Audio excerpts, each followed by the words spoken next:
Hi, everybody. Welcome to Amigos. I'm John. And I'm Aaron. And today we're going to talk about Walker. Oh. But before we do, we have a bunch of other stuff to talk about. Yes, we do. So, first news comes from us, the Amigos, and our YouTube channel. So, if you follow us on YouTube, you will have already noticed this. If you're just a podcast listener, it may interest you to know that our YouTube channel is broadening its focus. Now, instead of just being totally Amiga related, we are going to be covering games all across the retro spectrum. And as such, we have renamed our channel Amigos Retro Gaming. We'll still have Amiga stuff on there, of course, and our website and our podcast is not changing. We're still going to be all Amiga all the time. But if you want to see some other systems and you want to see us play some games from other consoles, check out our YouTube channel, Amigos Retro Gaming.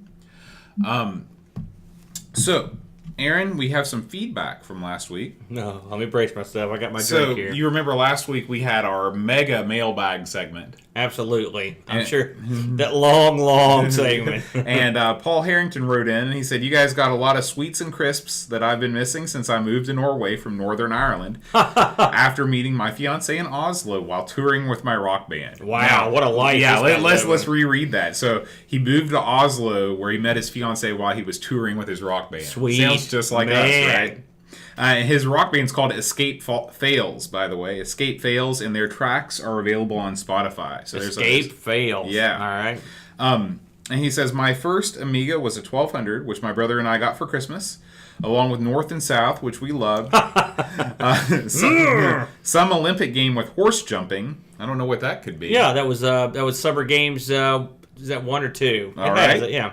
Equestrian, dude. And his favorite game, Crazy Cars 3, which is better than the American version, even though that had a 2-player option. He said after that, he moved inevitably on to the PC. We all been there. But anyway, his 1200, it was a 6830, extra fast RAM, 20 meg hard disk, a SCSI CD-ROM, and an iOmega zip drive. He had his tripped out. Yeah. Nice. Yeah. Connected via a Squirrel PCMCIA adapter. Yes. Wow. I hadn't thought about one of those for a while. Yeah.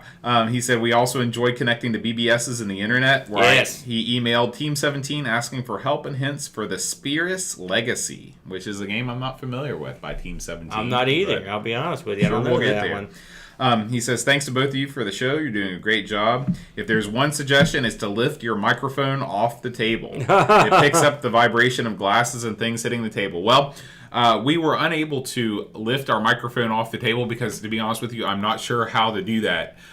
So instead, what we've done is we've taken magazines and put them on the table, and so when I put my glass down, it does not make as loud of a sound. You see, really, this was all done for effect.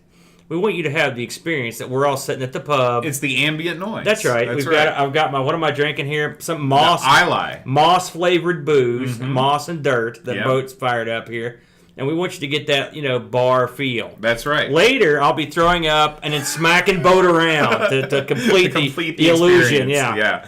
We have to get some chicken tikka masala. Mm-hmm. That guy talked about BBS, dialing up BBSs. As it were, I'm cleaning out my outbuilding to make room for the arcade of Doom. Yeah. And I found a paper that had all my old BBS numbers on it, the names of the BBS. Listen to some of these awesome sites I used to go to. These are all Huntington-based, right? Pirate 80. This was the biggest site around. They had pirates and whatever. River City's Guyan Mansion, right? Secret Service. Polaris. Scotland Yard. Those are all awesome names. Heroes Haven. Chudley's board, which he never actually actively put up for the public, was called Thunderboard. Oh. Thunderboard. Then you got the Asylum, House of Lords, right?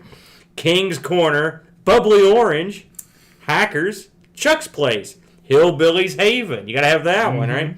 Southern Stock, Dark Realms, 21st Century Connection, Docks, Hotline. These are all some BBS I used to go to. And that was a small sampling of the ones, because I also did Charleston ones. You got to frame that piece of paper and put it up in I did room. Keep it. I could not part with it. Yeah. It's got all my passwords too. They haven't changed. That's sad. Have you ever thought about trying to connect one of your classic computers to a BBS? I have. I do have a. I used to connect to the Amiga. When I moved to Lexington, I did all my BBSing on the Amiga. I did a lot of it here on the Amiga, and Amiga's got a really good comm program. It did. I'm sure it's been updated many times since then. It works great. BBSing is a lot of fun, and it's something we can't ever go back to. So, it's. I have very fond, warm, fuzzy memories about that stuff. Barry's World wrote in on YouTube, and he said it's amazing how much fun it is to watch two Americans eat British sweets. So we're glad to entertain you, Barry. It was amazing to eat them. And I was telling Bo earlier, I've kept the Dunder Salt, and I've been just giving people at work the Dunder Salt Challenge. The Dunder Salt Challenge. The Dunder Salt Challenge is to eat one bite of Dunder Salt and survive. And so far, Dunder Salt 3, America won. I had one lady who not only enjoyed the Dunder Salt, but asked for seconds on the Dunder Salt. Wow. Everyone else made the usual face that you all know and love. Like, oh! They thought I was trying to kill them. That's hilarious. So the Dunder Salt's getting. No one has distributed Norwegian or Swedish sweets like I have at the lab. You're like the Johnny Appleseed of Norwegian candy. Aaron Dunder Salt. Can you imagine a tree of Dunder Salt? What would that look like? I don't want to imagine. And I can imagine the guy that planted it looks like the little dude on the front. That's where he was modeled off of. Yeah. Dreamcatcher wrote in with some feedback from an episode a while back about Marvin's Marvelous Adventure. Mm-hmm. And he said, I think Marvin's review scores to a large extent reflect 1995 seen it all beforeism, a sign of the times. 5 years earlier, and it could have been interpreted very differently. So I think that's probably true. People were tired of the platformer, the Mario wannabes by 95. They were ready for 3D. I mean, this was just a year before Mario 64 came out. Well, if you consider, and I'm going to tread on toes here, but look at the Great Gianna Sisters, okay?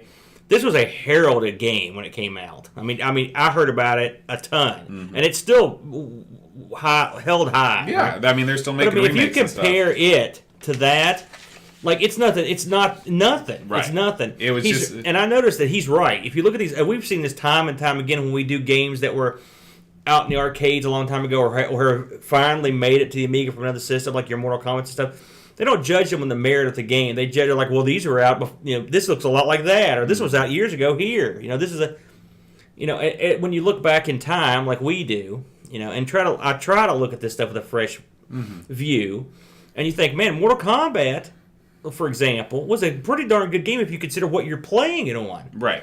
1985 technology, all right, and you're playing a game that came out in 92 or whatever. It's amazing that they got that much out of it. But I can see where he's coming from. They'd already played a lot of the stuff. They'd seen it before. It'd been somewhere else, or it was a ripoff, or it was a derivative, and the scores go lower. So that makes sense. Yeah. So that's the end of the feedback. But we have a couple events that I'd like to bring to your attention. The first one is Amigos Challenge 2. Bam! I don't know if we ever mentioned Amigos Challenge 1 on the podcast. I think we mentioned it, didn't we? I don't know. That might have been during that part where we had some pre-recorded episodes that went up. What the hell are you talking about? But Amigos Challenge 2 is Electric Boogaloo. Following the success of our first challenge is where Brutal Barracuda, our Amigos contributor, accepts video submissions of you playing an Amiga game, and he puts them all up on a screen, like a TV station where you've got 8 different things going on at once. Which is awesome. Yeah, and then he's got a leaderboard on the right side. And that came out so awesome the first time. Tell him who won the first one. So Brutal Barracuda won the first one.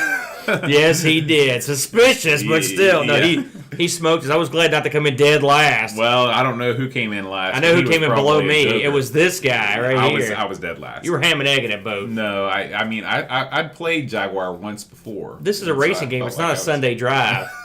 Take off your sweater vest and get going. I like to take my time with racing games. That explains it. Yeah. That explains it. But anyway, this challenge is chosen by me.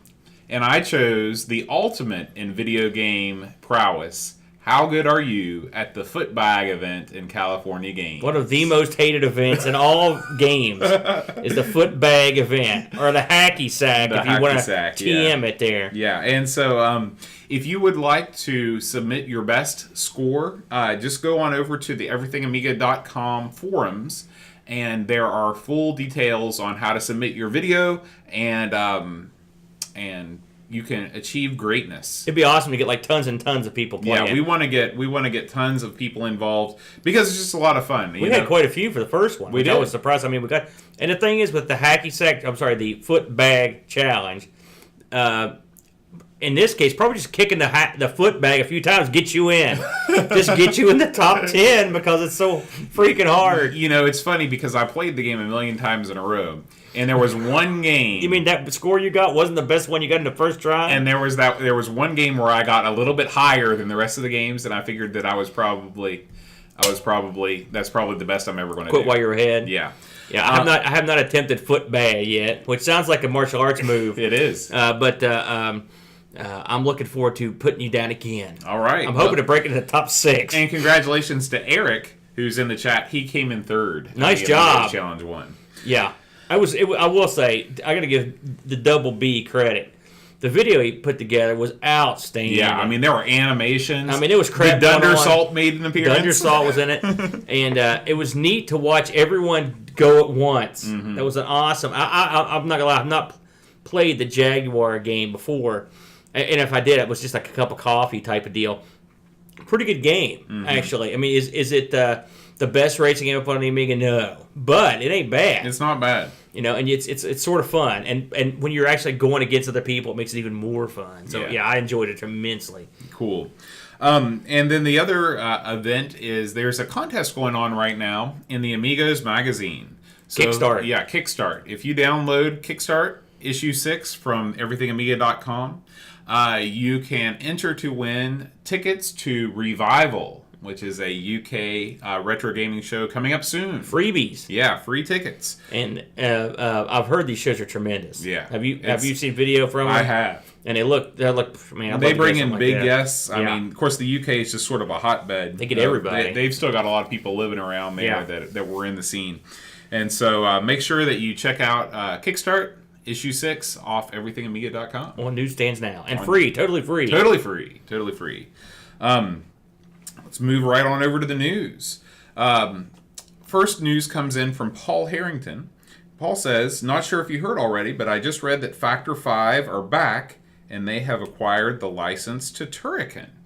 Now, Factor 5 was the outfit that did a lot of the Star Wars games. They did Shadows of the Empire. They did the Rogue Squadron games, I believe. And they've picked up the license to Turrican. You say, I had not heard this, but Factor 5 does quality stuff. Now, so we don't know what they're going to do with it. Do we? We don't know. It might have been part of a package, you know, and they might not do anything with it. But they might They might put out a Turrican, you know, on Xbox Live or on Steam or something that's great. Hey, maybe some sort of 3D Turrican. Yeah, be interesting. Yeah, you never know. It'd be cool if they could keep that sort of revolving arm physic from Turrican and implement it in there. It's like a fire hose coming out. Can you from imagine your the body. Size of the levels in 3Ds? My God, it would take you a month to get to the first level. So thank you, Paul, for that. And our next bit of news comes from reader Bela Erdos, and he says, he turned us on to this. This site is amedia-computer.com, and they are selling an accelerator card for the 500. This basically, it speeds up your processor. It adds 8 meg of fast RAM, 512 kilobytes of flash memory, and it's got a compact flash start. So it basically allows your 500 to boot into 3.1, which I don't think a stock 500 could do. It's got an IDE port on it as well, looks like. I don't know, do you know what the US dollar to euro ratio is right now? I think it's about 130. It's pretty close. Is it lower or higher? I think, it's definitely higher. There's more euros to a dollar. Okay.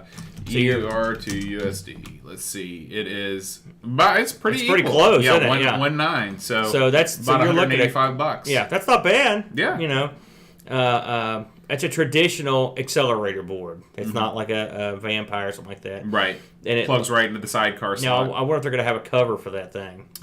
I almost feel like they should, because having a bare board sticking out where static is a concern. Accelerator cover comes like not coming standard. soon. Yeah. It looks like a decent little board. It's great to see that that they're putting stuff in with compact flash and IDE. It makes things so much easier. Yeah. And I mean, a 500 with the amount of like that much memory and stuff, that's tremendous. That's, I mean, you'll have a hot rod of a 500 with something like that. So, Yeah. And the price is not bad. I don't know what, I haven't priced 500 accelerators recently, so I don't know what they're going for. I know if you try to get the classic stuff, that's something else in favor of buying new hardware. I mean, the hardware you're talking is, I mean, some of this stuff came out in the 80s. Right. It's super old. It can only last for so long before it just turns to dust, So, buying new stuff and having people developing it, hopefully that'll sell well. They'll be around for a while. So that looks pretty decent. I'm going to check in on that. What else do you have from the world of news? We don't have a ton of news this week, but there's a couple things I want to touch on real quick. For starters, let me get my little magical folder up here. I want to just mention a video, and I'll link this. Oh, first off, before I say anything, I want to congratulate everyone on the Google Plus account. We have exceeded 150 members. Woo! I don't know if I mentioned that before, but it really happened about 2 weeks ago. You're probably in the top 10 Google Plus communities on Google There are Plus. some big Google Plus communities, but we've got a lot of people in there, so I'm pretty happy about that. Getting 150 people from scratch in 6 months or 8 months, not too bad, yeah. Chris Folds, the workahorse, one of the many, we've got a bunch of people that are working hard, found an awesome video, and I watched this. It was on Deluxe Paint 3. And it's the Deluxe Paint being shown off. I think it's on the Computer Chronicles, and they're showing how it works. And it's fun to watch it now because it's still pretty awesome. I mean, it's quite an awesome program to behold. Well, I mean, it's just if you consider when this came out, and I mean, I was around back in the day, and I had used. You? Yeah, I was. I know. Shut up, Boat. and I used paint programs, and I mean, we're watching on the screen now. There's stuff rotating and spinning because because Deluxe Paint 3 support animation. It's just awesome. And watching this guy in real time show the host of the show how it worked. I mean, he's animating stuff that's coming from 3D and it's scaling. It's you're like, holy smokes, you know. So it's a fun video. I enjoyed it. If you watch any of those old Computer Chronicles was an American show on, I think it was on public access, or it was on PBS back in the day. And they did support for the coverage of all different computers, and sometimes they even do consoles. Mostly it was business stuff, but occasionally they put something fun on there. Mm-hmm. And so it's definitely worth checking out. I enjoyed it quite a bit. Another thing I put up, again, this is just for fun. Someone on the Facebook Amiga page linked this thing up. Was the top 100 signs that you're an Amiga user. I strongly recommend that. It was pretty funny. A little gimmick. Like just a couple. I'll read a couple of these things just for fun. You'd rather say coprocessor and not graphics chip, right? Let me see if there's anything simpler here. You thought the Walker prototype case was cool? Yeah. You ran a BBS and you did it with one floppy A500, stuff like that. There's a lot of cute stuff on here that only an Amiga guy. Oh, your 1084 has no front panel. You tried to repair the 1084 front panel because they're all broke and say the same little thing. So it's a cute little list. I kind of dig that kind of silly, crappy stuff. One last thing, I just put this up. It's been out for a couple days, but I wanted to mention it. I think I've just briefly mentioned it last week. Amiga J, our bud, our boy, the man, has another compilation disc out for the CD32. This time, decades. It's 4 decades of Amiga demos. Is that true? 4 decades? Yes. 80s, 90s, 2000. Yes, it is true. 4 decades. So that's what you get. Don't ever doubt Amiga J. I'll never doubt him He again. will compilate the hell out of you. So anyway, it's a good bit. Of course, Indie Retro News got the scoop, and we linked right off. It's good stuff. I highly recommend it. It's another one I'm going to get. I've actually already burnt some of the stuff from Amiga J. I'm just waiting to actually play it. I haven't fooled with it yet. I've mounted some of it and tried it, and so he does a good job. Like no surprise there. So pretty much Amiga news. There wasn't much. There's a new version of UAE that came out in the past week. I've not tried updating it yet, but of course, a new version of WinUAE comes out every month, pretty much. So I think most of it's more compatibility with accelerator boards and things like that. And they recently added. I meant to mention this when they did it. It's been about a month ago. They added a ton of support for some of the Amiga Laserdisc games. Not just the one. It's like a bunch. We may have to do a Laserdisc show because the Amiga was involved in a lot of Laserdisc games, and I've not tried to actually emulate Laserdisc with it yet. But that might be kind of fun to Was there a Mad Dog McCree game? I think that was one of them. Yeah. Yeah. So, but remember we did an episode. Golly, Neds, it was probably episode 10 or something. Remember when we attempted to cover Amiga hardware of the past, and then we just kind of abandoned that because of my bumblery. But remember we talked about Amigas in the arcade, and we sort of touched on a couple of those Laserdisc games that the Amiga had been in. So, but it might be fun to look at. Yeah, that's a good. That's another show. Bam, idea. write it down, Bo. So site updates. We have a bunch of new site updates. Oh, you still take a month. Yeah, on our site. So if you've never been to our website, it is everythingamiga.com. And we have a lot of content. We, of course, it goes to maybe say that we are more than just a podcast and a video channel on YouTube, but we have a lot of long form reviews and other content that you can only get by going to everythingamiga.com. It's funny. I just left work. And I see stuff on here that I didn't even see when I left. Like it just appeared. Right. And it's all Amiga based. So if you're looking for one place to go to get, we have a magazine, but in addition to the magazine, we've got all of these articles that are just really, really good. So anyway, Brutal Barracuda has a new video out, Nostalgic Nonsense, Wiz and Liz. Have you played much Wiz and Liz before? I never heard of it until I saw it. It's a really cool game. I played it a little bit on a stream. We got Jason Warnes talking about how to transfer PC data from your PC to your Amiga without a Gotek or compact flash. I have done this Using a null modem cable, I believe. I have done this. I'll use some software I believe Cloanto made to do it. And that's it, Amiga Explorer. Mm-hmm. And it does just what you think it does. It lets you transfer stuff. Now, I don't need it as much because I've got the external compact flash. Mm-hmm. It's a PCMCIA flash on the 1200, so I don't use it as much as I did before. But it does work. It's pretty seamless. You need to have a phone jack on your computer for this to work, right? No. A null modem hooks into the I guess the serial port on the back of it. It's been so you've got to have a computer with a serial port on the back of it. Oh yeah. Your actual PC has to have some ability to. So if you've got a newer PC, this is going to be a challenge. Well, right? It's not that. I mean, you could add a PC. You could add any port you want to your modern machines. It'll still work. I don't know. I didn't look at his exact method. I just know I did it. But when I did it, I used the onboard ports. But I mean, realistically, you can buy. I mean, Windows still supports. Assume you're using a PC. Okay, step one. Windows still supports both serial and parallel ports. You'd be amazed how many businesses still use them on old machinery, so they have to sort of support them. So, and you're talking like $2 or even $1. You can probably pick one up. It may also work with some sort of USB adapter because they make those serial to USB adapters. I don't know. Like I said, I haven't tried it in years, but I mean, I have done it in the past with Amiga Explorer, and it's definitely and it's not the speediest thing you're going to do, right? Because you're transferring it like that. But I mean, it's still it is a viable way to do it if you don't have any other options. Mm-hmm. Again, issue 6 of Amigos magazine is on our virtual newsstand, so you can download that from the site. Chris Folds has played Spitting Image. This is another one of those wacky British TV shows. Actually, that was in America. What? Spitting Image, the puppets and stuff. They had a show here that was. And I mean, have you ever seen the video? Genesis's video. I'm trying to think of the name of the song. Genesis had a video. Remember the band Genesis? Yes. They had a video, and the Spitting Image dolls, the puppets were in it. They were the whole video. Were the Spitting Image guys? I mean, they were in commercials here. So back when the Spitting Image was a thing, it was a thing here as well. And they had a show.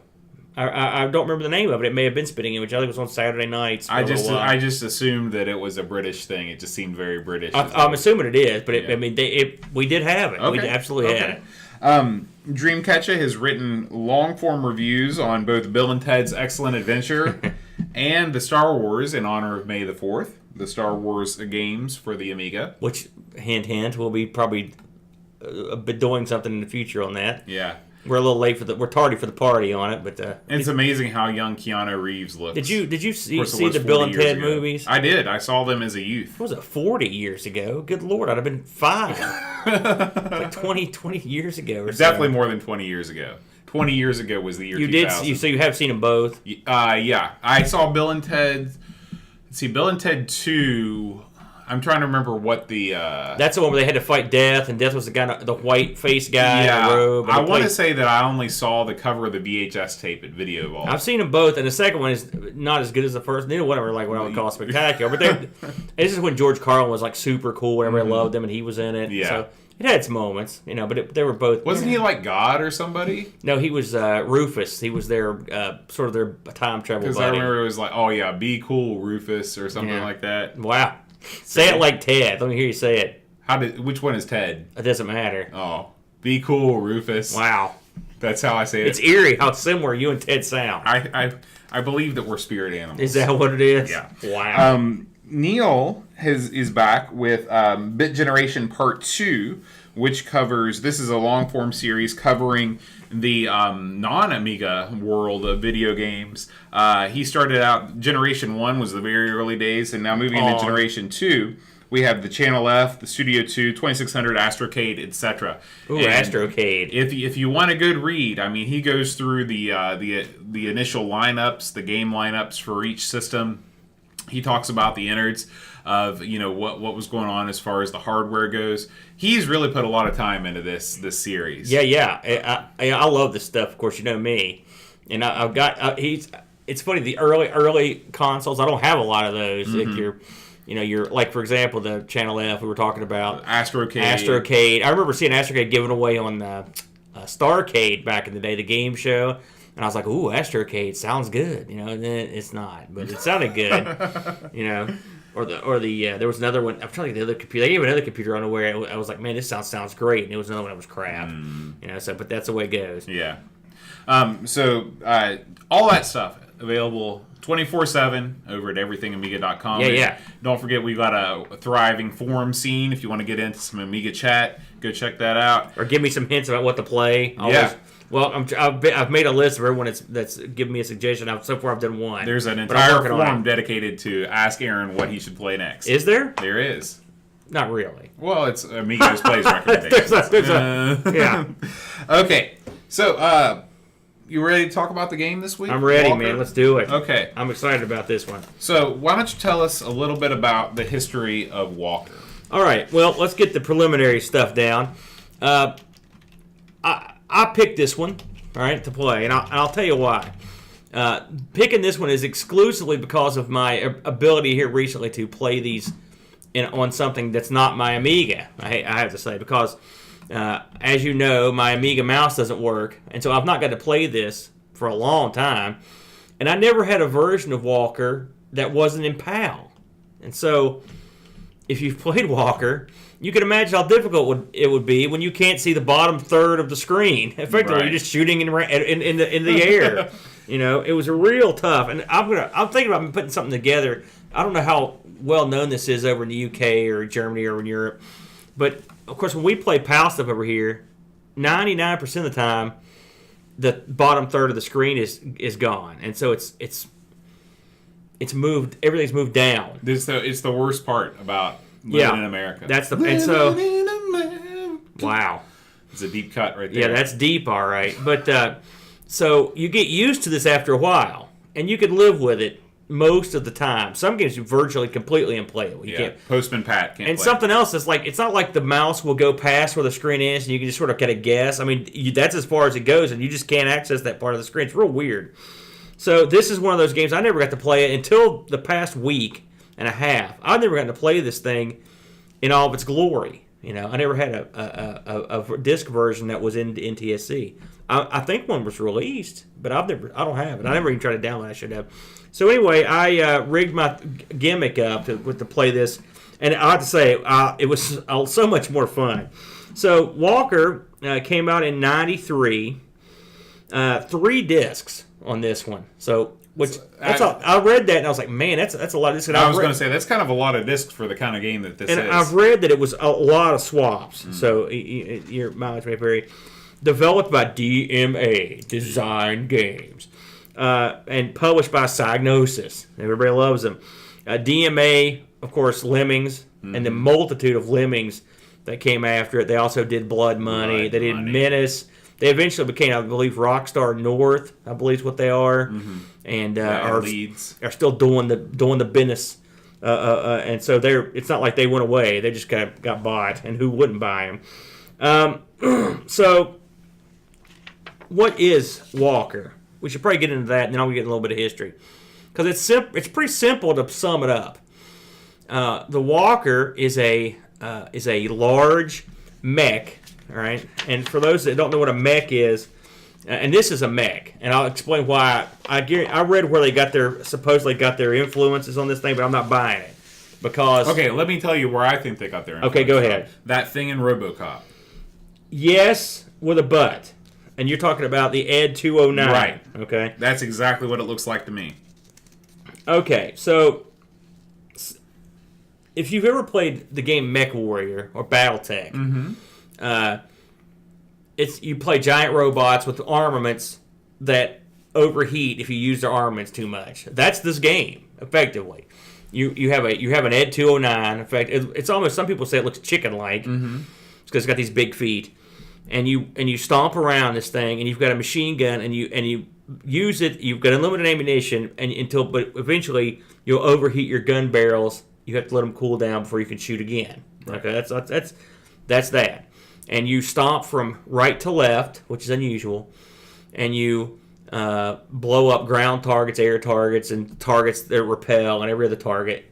And that's the game. Now, so it sounds pretty simple, right? But what makes the game special are the unique controls. This game, I don't think I've ever played a game like it, ever. I mean, it's sort of like, the best way to describe it's almost like a 2D version of like help me out here, Boat, Robotron or something. It's you've got two individual controls, but it's unlike Robotron where you can go up, down, left, right. It's just left or right. So basically, you use the left or right arrow keys to move your walker, and then the mouse controls a target on the screen. And wherever you target, the robot's head will follow the target around, and it will shoot because the guns are mounted just under the thing's nose, effectively. And so that's how you move. So you the good thing about it is you can move back and forth while shooting in any of a number of directions. Right. Okay. This game's got kind of a crazy history. They started working on it after they did Blood Money, and the reason they thought remember we reviewed Blood Money, and I can't remember what episode it was, 38 or something like that. The first level of Blood Money has these walking mechs. They walk on the floor and the ceiling, and they walk along. And everyone at DMA thought these were cool, and it's like, we can make a game off these. And so that's where this game originally, with the seed of it, came from. And so a fellow worked on it, and eventually he said, this is not good enough, because they had planned to bring this out like 1990, but it got shelved. They did a few more things, and eventually they came back to it, all right, and they retooled it and developed it into the game you see, and it took a while, right? So you're talking from 1990 to 1993, 3 years to develop the game. It's widely believed that the Ed was the genesis of the actual game. The people that made it claim that they got their inspiration from Akira. If you remember Akira. I still haven't seen Akira, so. You've never seen Akira, Bo? No, I need to watch it. That's come up before, hasn't it? And it was none of their inspirations apparently came from RoboCop or Mech Warrior, which I find that hard to believe. I find that a little hard to believe. But that's what they said. So the game is simple. There are 4 levels you can play, and these are pretty clever. It's sort of like if you've ever played Time Pilot. That's what it reminds me of in terms. You go through. The premise of this game. So if you I read the manual because I was like, what is going on here? I knew the concept of the game: shoot a bunch of suckers. But what is with the time period, right? So you start out in Berlin, 44, right, in World War II. Okay, which I will admit, the first level of this is pretty amusing because you'll see guys coming out with horse-drawn cannons, which is great, and it's fun to cut them down. And then you eventually skip to present day. let's see. I think the next level. Let me see here. I've got the levels written out. There are 4 levels, and the second one I think is in present day. No, second one's Los Angeles 2019. And this one's sort of called the Terminator level, right? Which we'll get into in a minute. But in the first one, you're fighting like paratroopers, tanks, people that rappel off the buildings, little tiny people. In comparison, let's say your mech is a story tall, right? That seems about right. Mm-hmm. Maybe a story and a half. These little guys are pretty much like the way they look. They're very tiny, mm-hmm. but even being that tiny, they're pretty emotive. I mean, it's pretty neat what you can do to them. Wasn't Lemmings developed as? Didn't the Lemmings turn into? There's a Lemmings connection. With they use at DMA. They got sort of obsessed with these little because the little guys from Lemmings were also sort of. They believe it or not, there was an aspect of Blood Money that was going to have tiny little guys in it. From what the research said, and so what they get obsessed with there is like, can you make little guys emotive? Mm-hmm. You know. And so what they did was they had a guy that was working on the art, and he would take these little guys, and he found that, yes, you could make little guys do stuff and show emotions. And he got a kick out of like smashing them and killing them. And he said they would go to lunch, they would come back, and this guy would have like, okay, I ripped them apart. Look, and the next day, look, I smashed it with a block. You know, and so that ended up being, and that's how the genesis of Lemmings came about. And so they also used similar guys for this. In fact, the robot from this, the Walker, actually is in a Lemmings game. Huh. He is in, I believe it's Tribes, and he's actually in one of the traps is this guy. And I saw a picture of it. Sure enough, there he is, blowing away Lemmings. So he's actually in the game. His only other appearance. So anyway, so the plot of this game, and this is pretty wacky. So in the future, there's a big war happening, and there are 2 sides. And one side decides, well, screw this war. We're going to go back in time and screw over the other side. And they do. They go back and they put bases in these various time periods. And one day, one army from the future just disappears. They've effectively deleted it. Mm-hmm. So the side that got their army deleted is like, screw this. We're not going to let this happen. We're going to develop a weapon that can go through time and take out these bases. Because they determined if you take out the bases, then this other whole nation will just disappear. Okay? And so they started building factories to make these walkers, and the walker factory got blowed up, effectively. And they only had one walker, which is the one you're playing. And your goal is to go through, blow up all the enemy's troops and their ultimate weapon on each level. And if you do that, supposedly the other army will, in the future, will disappear. Mm. Now, how does this affect the story? None. None of it means anything. None of it means anything. But it's there. So let's talk about the actual gameplay itself. So we mentioned you go from right to left. You stomp through the various time periods, and there are various mostly accurate weapons that you fight. You're going to fight in the first level, for example, which is the World War II.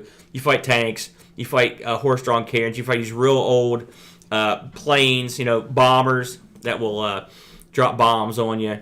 And, of course, you fight loads and loads and loads of troops. Mm-hmm. Troops that rappel in, troops that parachute in, troops that just run on and off the screen. Right. And you run through them, stomp them, shoot them. The second level in L.A., it gets a little more diabolical. They got there's a couple weapons in this stage that are real irritating. The worst are these guys, they smarten up on this level, and they start grappling off the back of your mech, sort of like the AT-ATs in Empire Strikes Back. And what you've got to do, and it's funny, on the third level I could do this, but on the second level I couldn't do it, but you basically have to shake your mech until the guys fly off. In fact, if you do it right, they'll fly off, and you can sort of shoot them while they're flying away, which is pretty gratifying. But in this level, there are a couple different types of tanks. There's this one tank that just rolls across the road, turns around and comes back, and then starts shooting lasers, and these lasers are nasty. They do a lot of damage. Then there's these doom buggies that come out, and there are also things that lay mines, and you have to shoot the mines. If you stomp on them, they hurt you. And there's also guys that come in on hang gliders, which is irritating. So there's a lot, and the guys that grapple the back of your mech, the damage they do it's a ton of damage. I mean, that's the worst one. They really do a ton of damage to your mech. And there's these weird hovercrafts that come in. One of them just flew on the screen just now, and it dropped mines. So just a lot of like futuristic weaponry, but nothing super major. The third level takes place in the desert. It says tonight, so I guess it takes place during our modern time. This has more of the same, except like I said on this. Wasn't the second level in 2019? Right. Well, I mean, I know. Again, you got to think when this game was made. Okay. So they're not linear. You go to the past, that's right, future, and then present. Right. So something I should mention is this game's really hard, and so they actually put an easy mode in. Well, I found out right away that if you play easy mode, you don't get to play the first two levels. Mm-hmm.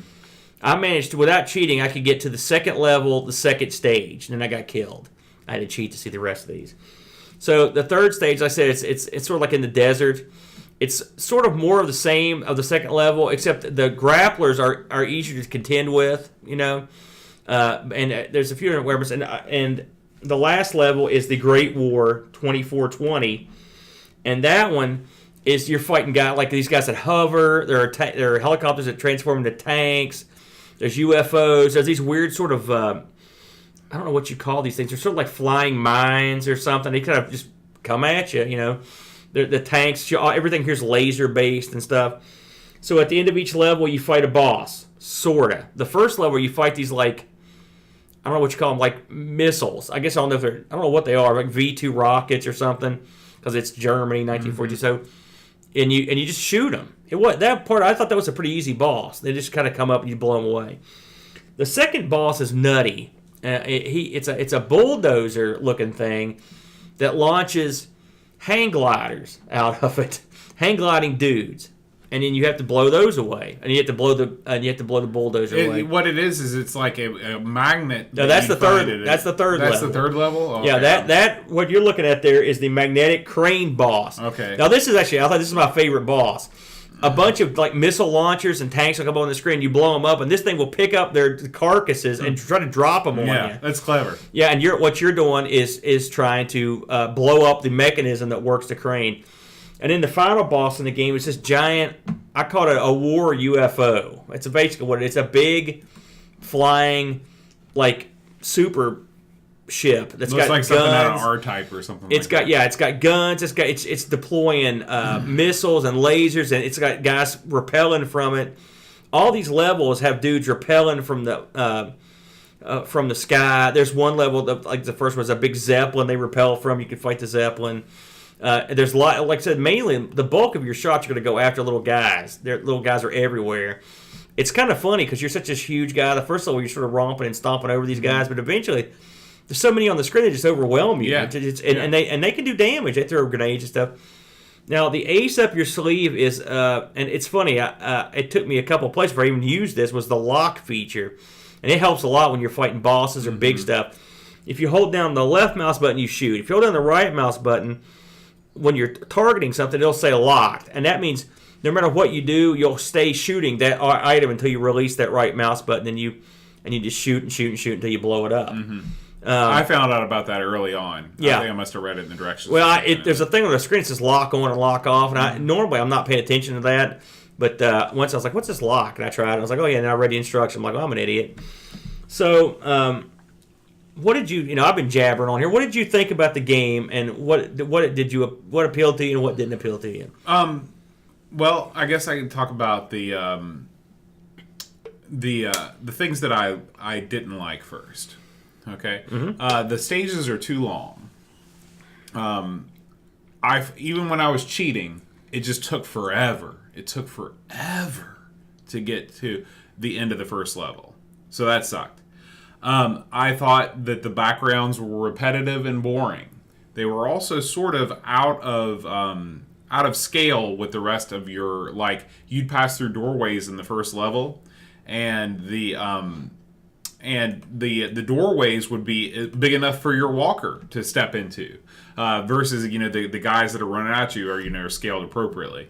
I thought the music was okay. It's not my cup of tea, but that's subjective. I didn't really think that the gun overheating Like, if they want to make that sort of an impediment, like, there was really no penalty when your gun overheated, except for the fact that you just had to wait for a second for it to go down. It reminded me of Excite Bike. Yeah.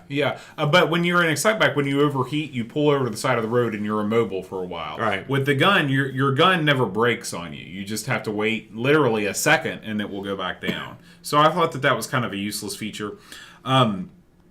And again, my biggest complaint is that the game is just far too difficult, but that's par for the course with DMA design and Psygnosis. I mean, Blood Money's the same, they're all the same. Okay, I got all the bad stuff out of the way. The things that I liked, I thought that there was a tremendous amount of variety in the enemies, and they were all animated well. This is not the case like when we're talking about Hybris, where like the boss would jump out there and he just kind of float around the screen. Like, even the small fry enemies are animated really well. All of their sort of permutations, whether they're on hand gliders or whether they're being parachuted out of planes, they're really well animated. I loved watching the train roll up on my left side. It served no purpose in the game other than you could blow it up and it looks cool.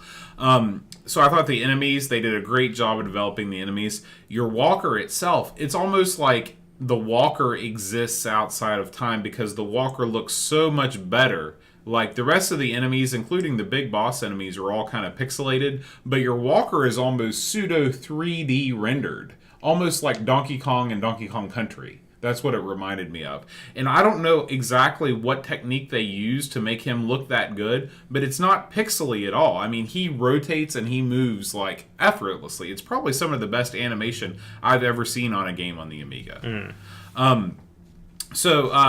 I enjoy the game?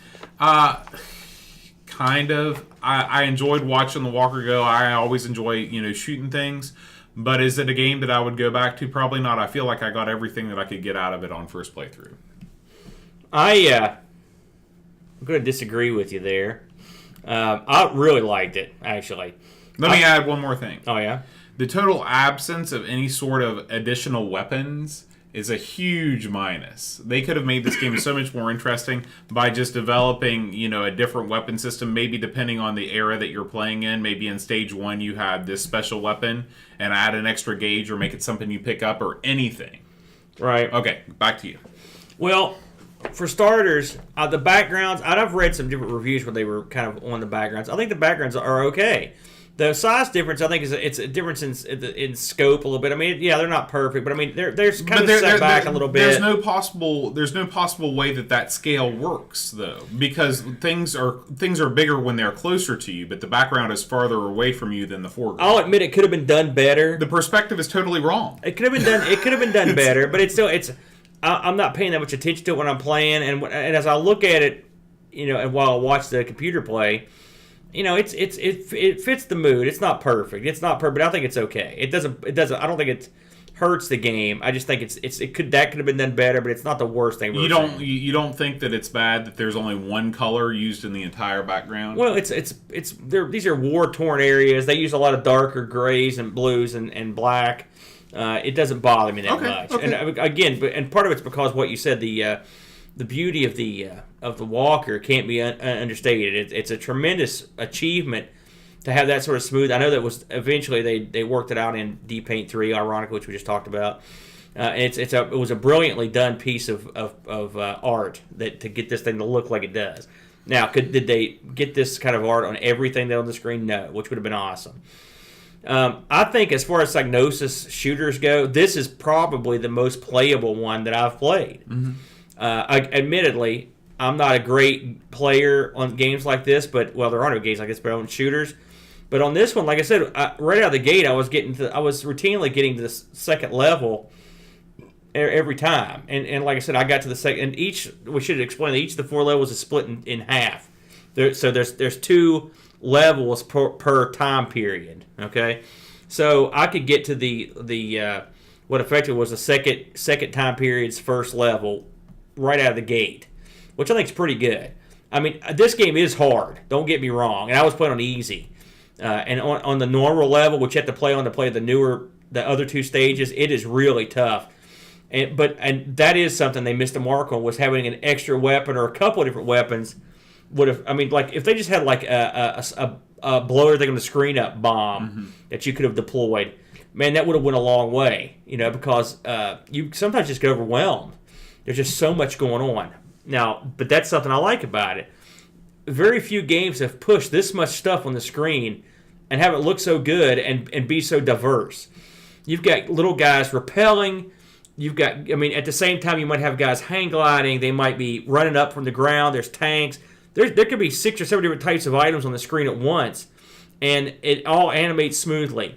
But really, the main selling point to me on this game is the sheer pleasure of the carnage. You talk about a game.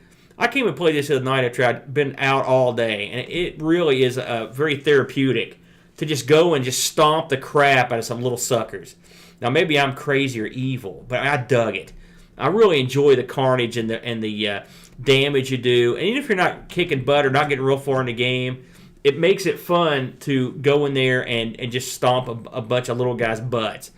And you feel sort of like really powerful. Now, on the later stages, especially that last stage, that's brutally hard. I don't know anyone who could get past it. It was just ridiculous.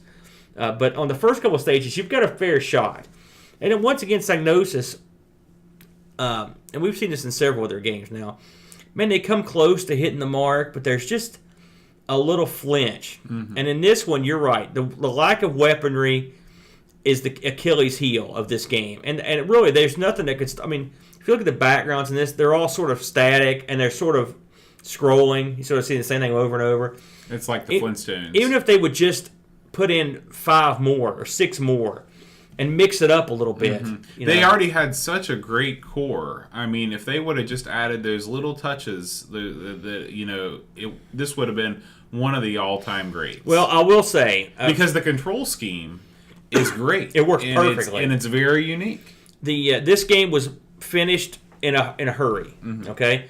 There was a planned area that would happen in between the levels where you would go down tunnels, and it would link all the different areas together. I guess it was probably like a time traveling sequence, and it got cut because it wasn't ready, And when you develop these games in a hurry, you get what you get. And so here's this. They put it out, and it could have been a lot better. I'm not giving this the highest praise. I'm going to give it some praise because there's something about it that's fun, but they missed what this could have been a game that could have been really revolutionary and still could be. If you're going to go back and redo a game on a PC, if you're an independent programmer or a little company, this is it. And maybe it's been done, but I ain't seen it. Mm-hmm. But this actual play method is great. It's so much fun. And I'm not really a big guy that's keen on using the mouse as a targeting tool. But in this, it works. It works big time. And if you could take elements of this game, like the little guys, the fact that those guys were, and the rappelling and the hang gliding and the jetpacks, it looks awesome. The little machines they do all kinds of different stuff. I would let some tanks go and shoot other ones because I knew these laser tanks are brutal. You got to get these out of here now. Right. You're forced to make choices that have impact on the game in terms of it's not just a blind kill everything as fast as possible. Right, and this game, there is room for multiple weapons, like missiles, or maybe you earn more weapons, or maybe you can salvage more weapons off the This would be guy. This would be a great thing with the Blood Money thing, where you kill things, you pick up money at the end of the stage, you go to a little shop. Yeah, there are plenty of different ways to do it, And it's funny, much like Blood Money, they didn't have any sort of like. Blood Money could have also used sort of a secondary weapon area where you could, at least a smart bomb or something that blows up the screen just to give you time to breathe. Again, the number one failing of this game, if I had to pick the weakest part of the whole game, is that after those first couple levels, you're boned. And I like to meet the guy that can go through these without cheating. I want to shake his hand because it's like Shadow of the Beast level ridiculously tough. It's tougher probably when you get in those levels, but in the early levels, I found it more playable. Than I did in the later ones. There was a sequel planned for this. Actually, there was a port as well. The port they had began work on a port of this to the Mega Drive / Genesis, which that would have been interesting with the controls. Mm-hmm. I don't know how they could possibly work. It wouldn't have worked well, and it got canned. And then they'd actually, this is something I found really interesting. They'd actually began work. they'd been planning to begin work on a Walker 2, which would have been a release for the 3DO. Now, did the 3DO have a mouse? It did not. Okay. So again, I don't know how that would work. Yeah. You could probably use 2 sticks to pull off the same trick. Would that be okay? Again, that's sort of like the way they do, your Robotrons and your games like that, Smash TV. This game reviewed pretty well. It got 80s and 70s and 80s. It was pretty well received. Most people had the same complaints that we had. Some people didn't like the backgrounds. Some people didn't like the repetitive nature of it. And it does. I guess it's repetitive if you don't like the concept of just blowing away little guys. And also, this is not a game for little kids. There's blood. There's people falling off buildings. There are people getting shot out of the sky. Probably not something you want your toddler to play. But like I said, there's a lot of fun for an adult playing it. Something else this game has that I thought was interesting, and apparently it's only on the machines that have high enough memory, is the CB dialogue at the beginning and in the middle of the levels. I found that to be yet another massively useless waste of space that probably contributed to the 3-disc count of this game. Well, it wasn't a waste for the first time you heard it, but every other time. But literally, it's like Walker, destroy all enemies. It's like what are you thinking? Walker, don't destroy the enemies. I mean, really? It also sounds, when you start the game, you're like, oh man, this is one of those missions where I kill everybody. Okay, cool. Well, that's the only mission. Yeah. So something else I thought about would be fun if they'd had escort missions or something, or a hold this point, and just have wave after wave of guy coming. Yeah. It could have all been done. And that CB dialogue was cool, or the walkie-talkie dialogue. But the problem is, like I said, it's the exact same piece of dialogue you hear just over and over. Right. And there are little sound effects in the game. There's really not that much music. There's music between the levels and the beginning. It's pretty good, but during the levels, it's just killing. But occasionally you'll hear like chatter on like one of the bad guys' jeeps, or a little tune or something as you get ready to blow them up. So that was kind of cool. This is a tough one for me. Like I said, I enjoyed it, but I mean, it definitely is flawed. It's got issues. But I think if it's a game you play, it's definitely just to kill some time, and it's definitely worth trying. I mean, in the canon of Amiga titles, if you have access to this game through whether you own it or other means, it's definitely worth a shot, because it is sort of one of the landmark titles in the history of DMA design. Yeah, I agree. Yeah. What about eBay? eBay. There were none for sale anywhere except in the U.S. There was one going for $35 shipped. I did look at some auctions that had ended, and this had went for up to, at least in Austria, someone for a box set still in the shrink, $160 American, and in the UK one went for $40, and in the discs when they're up, they're real cheap, $3 or $4. But I mean, $160 shrunk, not bad. So if you got this in the shrink, you're doing pretty good. But I'm wagering most people don't. Well, that brings to a close our discussion on Walker. Yeah, I enjoyed it.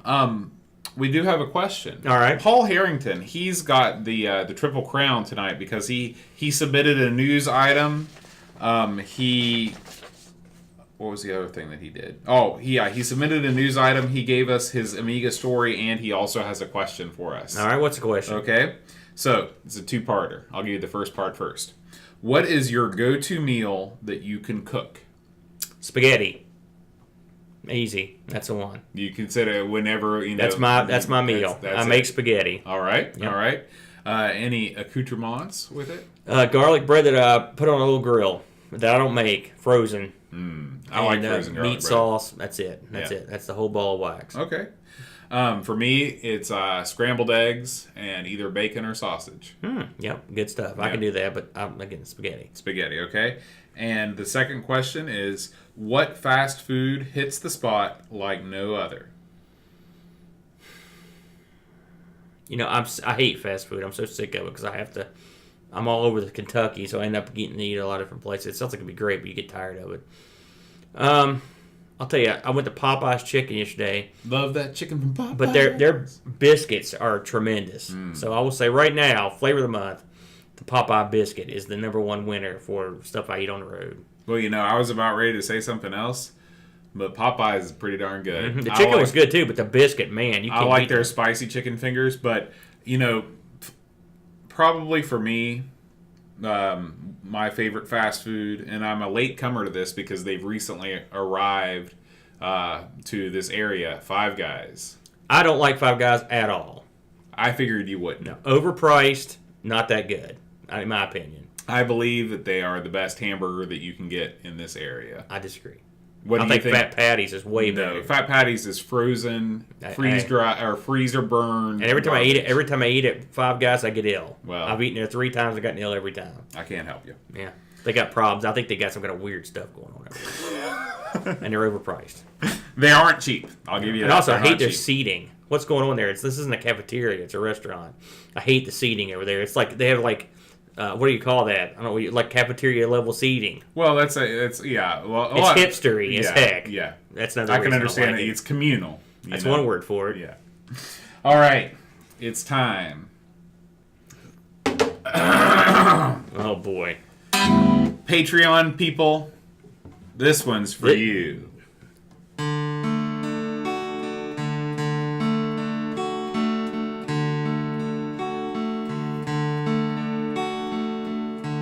Darren Coles,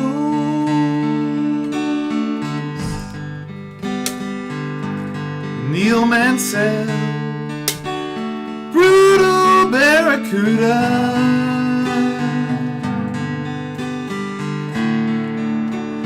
Alan Caban, David McCrandles, Gary Hucker,